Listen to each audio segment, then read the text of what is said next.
thank you so much for coming. We're really excited to start or continue really the process of sort of building the future of the internet. US Ignite is an attempt to make the future happen sooner than it would otherwise, to make next generation applications happen now.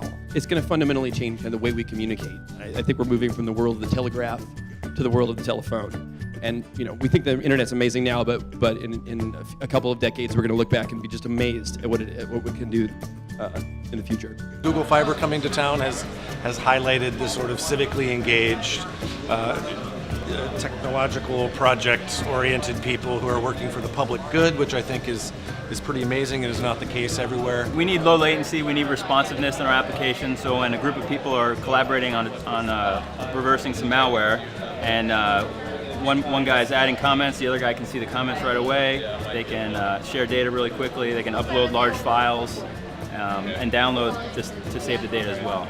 It's a smartphone application that allows a much richer, say, 911 experience where we're using all of the sensors and all of the video capabilities of the phone to help the emergency response center respond to a large crisis. How can we scale social fitness, trackable data, and a work plan? So FitNet does that by connecting fitness trainers with participants. It uses a webcam to track your motion and compare that to a trainer. And we're working with University of Kansas Medical Center to apply this towards children with obesity.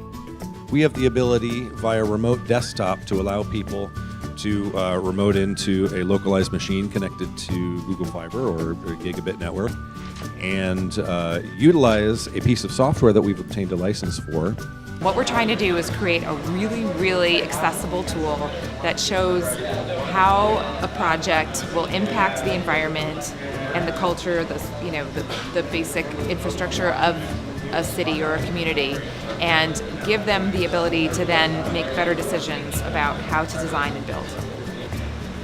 So we are trying to provide flood-related data and information, specifically real-time stream sensors, flood forecasts, warnings, and other flood-related information to general public.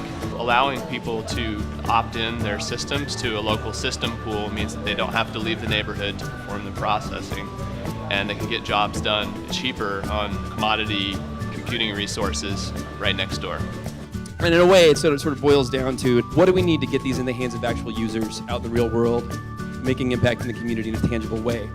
I hope a number of these things keep going on and that you see them in more refined forms here in Kansas City, delivering services to you, your friends, your neighbors, businesses, growing economic development here in Kansas City, and making the kind of difference that we knew that these kinds of applications and advanced technologies like Google Fiber would.